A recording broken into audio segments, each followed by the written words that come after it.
Welcome to SST College of Arts and Commerce. This is SST Edipedia. Myself, Assistant Professor Sunil Shah. Today I will be covering up the topic called types of code, which is there in the business law in the SEM 2 of first year BCBI of Mumbai University course. Students, I will be speaking about the types of codes and the tribunals which are there in India. Before starting with this particular video, I will be speaking about the brief history about the Indian courts. The Indian High Court Act was formed in 1861 and was passed by British Parliament to authorize British monarch who was ruling over us to create high courts in India.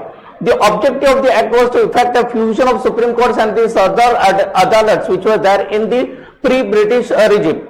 The High Courts of Judicature of the Fort Williams was formally opened on 1st of July 1862 with Sir Barnes Peacock as its Chief Justice. So students, you should remember that the first court, the Chief Justice was Sir Barnes Peacock in 1862 and that was in 1st July. After India attained the independence in 1947, the Constitution of India came into force on 26 Jan 1950. The Supreme Court of India came into existence and the first sitting was held on 28 Jan 1950. The law declared the Supreme Court is binding on all courts and territories of the India.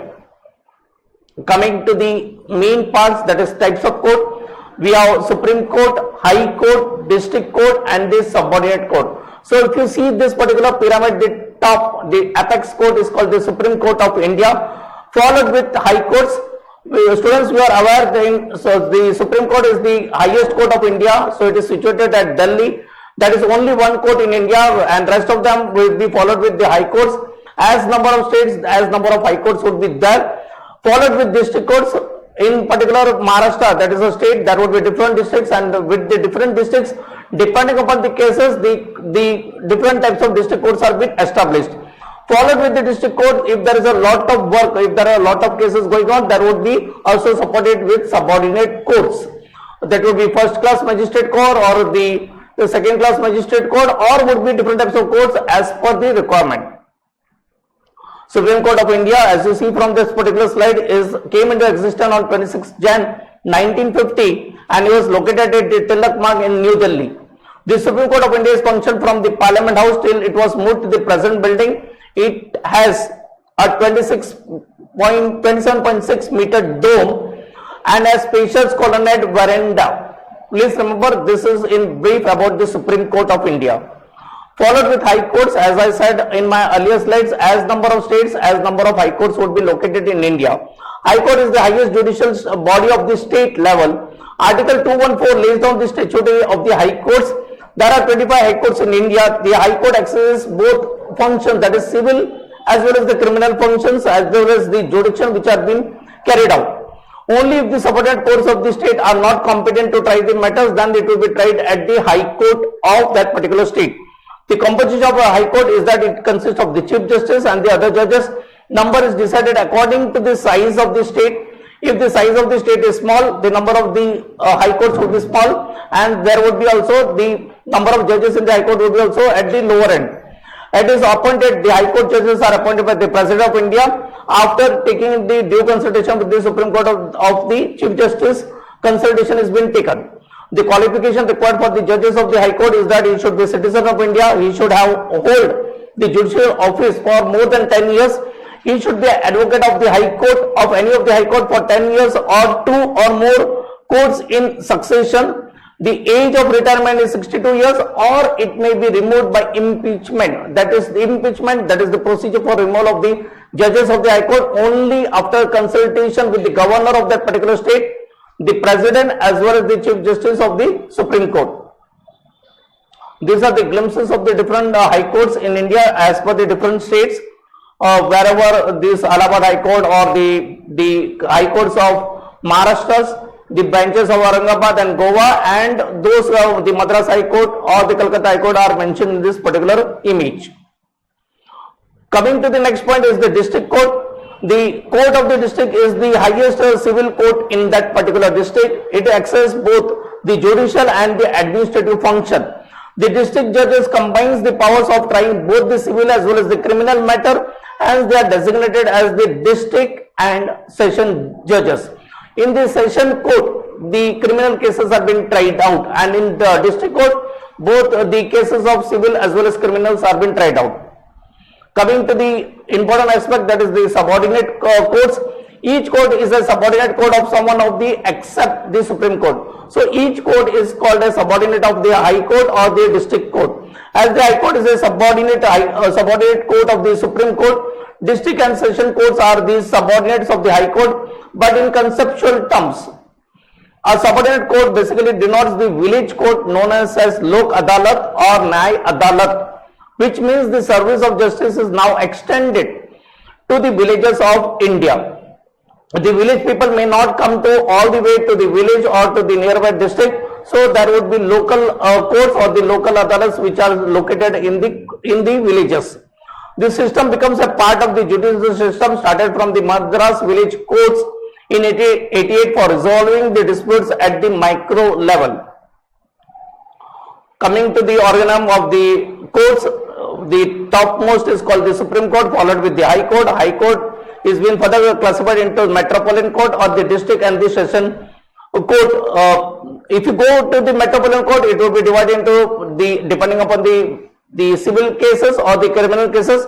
Civil cases are the civil court are further classified into the city civil courts, which is located in Mumbai, followed with the courts of the smaller causes which may be located at different parts of that particular areas where it is located, somewhere in Kurla, sometimes in Vikhroli, or sometimes in Andheri or Borivali. Whereas the criminal courts would be Session Court. At present, Session Court is located in Mumbai, followed with Chief Metropolitan Court. It would be also located in the prime locations of the Vikhroli or the Andheri, followed with the Metropolitan Magistrate Court. The magistrate of the first class courts would be in the particular vicinities. If you go into the district or the session court, it will be further classified into civil court as well as the criminal courts. Coming to the criminal matters, it will be session court, followed by judicial magistrate court, and it will be judicial magistrate court of the second class. Coming into this particular part that would be related to the civil matter, it will be classified as the district court, which would be headed by the district judge, followed with the sub court. Senior civil judge would be the prime officer, followed with the principal junior civil judge court, that is called the principal junior civil judge, and followed with the municipal court, that is district municipal or the junior civil judges, which would be reporting to the district and the session judge of that particular state. So students, please remember this particular chart. That is once again Supreme Court. Supreme Court is the classification would be that the next hierarchy would be related to High Court. High Court would be followed with Metropolitan Court and the district and the session court. Coming to the important aspect, that would be tribunals. Tribunals are the institution established for discharging judicial or quasi-judicial duties.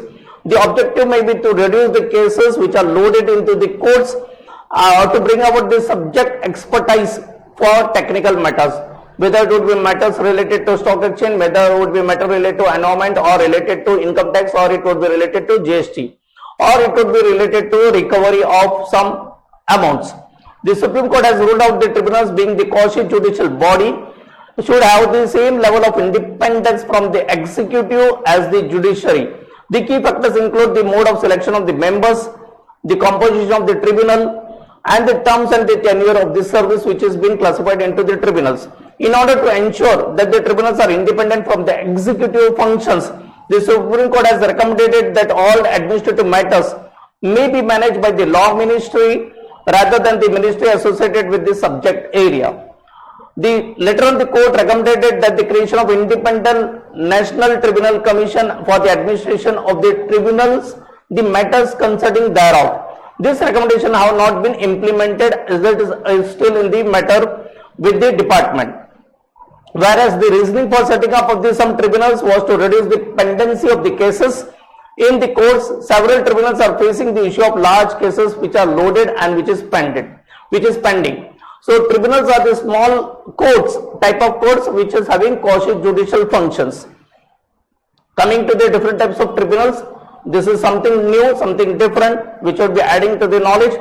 That is, under the name of the tribunal, it would be Industrial Tribunal. The act which is applicable is the Industrial Dispute Act 1947. The appellate authority would be High Court. So if the matter has been lost, if the person is losing the case, he should directly approach to the High Court, not to the district court. So whenever there is a dispute between the employer-employee, employee-employee, or employer and the different types of industry, whether it is matters related to the industrial workers or to the matters related to some of the disputes between the factory or the company.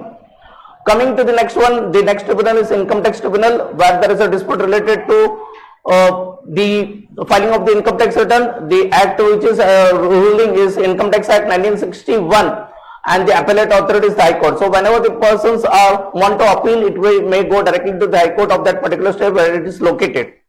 Next is Customs, Excise and Service Tax Appellate Tribunal.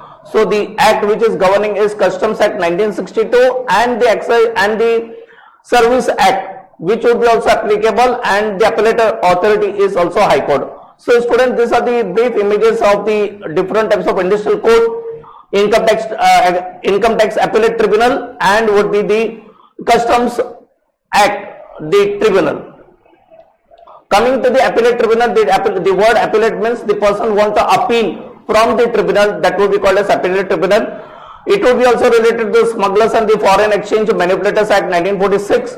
So what above offence, as your name suggests, this type of offence would be treated under the appellate tribunal and it would be reported directly to the appellate authorities called High Court, followed with the Central Administrative Tribunal. So whenever the person is having injustice related to the administration of that particular state, or the cases related to administration of the Maharashtra government or any of the government related to administrative staff, then if that particular person is falling into the category of administrative tribunal, then he should be tried under Central Administrative Tribunal and directly he should approach to the Supreme Court. So in these cases, if you see the difference, the appellate authority is Supreme Court.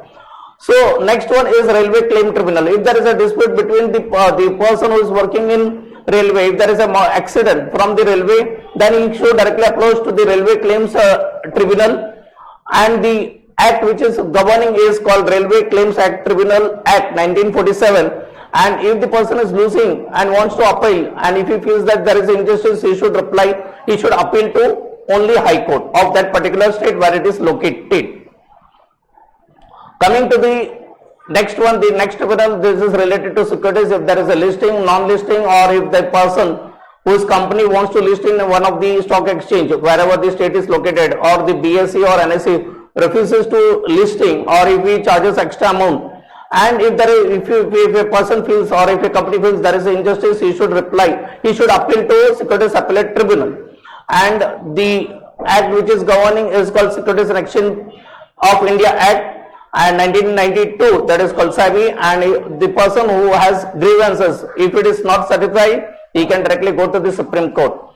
Coming to the next one, which is very also important, that is called Debt Recovery Appellate Tribunal. The recovery of the debts may be due to if the person is not paying the EMI on time, if the person has some problem with the banks or the financial institution, or he has taken the loan, and if the bankers or the person who has been agreed from this particular payment times, or the interest is not clear, or the principal amount is not been paid, or there is an attachment through the bank or through the financial institution, then he should appeal to Debt Recovery Appellate Tribunal. And the act which is governing is the Recovery of Debt Due to Bank and Financial Institution Act 1993, and he should approach to High Court if he wants to appeal.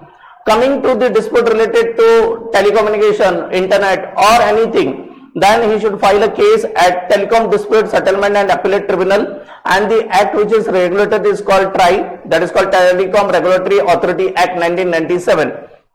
The cases which would be related to internet, would be related to the phone calls, or something related to the post and telegraph also would be also covered under the Telecom Regulatory Act. And the person who wants to file an appeal, he can directly approach to Supreme Court. So these are the different types of images which are shown in this slide, that is called Securities Appellate Tribunal, which is located in Mumbai, because National Stock Exchange and the SEBI is located in Mumbai, followed with the Debt Recovery Tribunal, which is located in different states, followed with Telecom Regulatory Appellate Tribunal, which is located in New Delhi. Now coming to the act where the companies has grievance, it would be covered under the Companies Act 2013. The Companies Act 1956 has been repealed and is replaced by Companies Act 2013. National Company Law Tribunal is the tribunal where the cases related to companies are being governed, and if the person is not satisfied, he can appeal to Supreme Court. National Law Company Law Tribunal is located in New Delhi. The offences related to memorandum of association, article of association, winding up of the process, some mistakes which are done in the prospectus or forgery has been done. In that cases also it would be tried at National Company Law Tribunal. Coming to the next one is National Consumer Dispute Redressal Commission. The act which has been governed is Consumer Protection Act 2019. Students, I like to inform you the Consumer Protection Act 1986 has been repealed and it has been replaced by Consumer Protection Act 2019. We had a state commission, district forum and national commission. Now it has been replaced by National Consumer Dispute Redressal Commission. Its head office is located at New Delhi. The cases related to consumer would be tried. And if you want to appeal from National Consumer Dispute Redressal Commission, you can directly approach to Supreme Court, not to High Court. And last is, whenever there is a dispute related to electricity supply, if there is a load shedding, if there is excess bill, or if there is the output is not being given by the persons who are supplying the electricity to your places, then you can appeal to Appellate Tribunal for Electricity, and the act which is governed is the Electricity Act 2003, and the appellate authority is Supreme Court of India. These are the particular images of the National Company Law Tribunal Mumbai branch. There would be different branches as per the number of cases, followed with National Consumer Dispute Redressal Commission, whose head office is located at Delhi, and the Appellate Tribunal of Electricity, where it relates with the cases of the electricity or the power. Coming to the point of the soldiers who are working at the borders, who are giving the services for the sovereignty and safeguard of the India. If there is a dispute in the armed forces, whether it is Army, Navy or Air Force, then the act which is governed is called Armed Forces Act Tribunal 2007, and the tribunal which is there is called Armed Forces Tribunal. So the cases related to purely Army, Navy and Air Force would be tried. No other cases would be tried at this particular tribunal, and those persons who have been aggrieved, they have to approach only to the Supreme Court. The Armed Forces Tribunal, which is located at New Delhi. Now coming to the environmental issues, whether it is pollution problem, whether it is soil pollution, air pollution or water pollution, then you have to approach to the National Green Tribunal. The act which is governing is called National Green Tribunal Act 2010, and the person who is been not satisfied can approach to Supreme Court of India. National Green Tribunal, it would be related to waste management, environmental issues. Thank you from my side. I hope you particularly enjoyed this particular video where I had informed you different types of courts and different types of tribunal. Thank you from my side.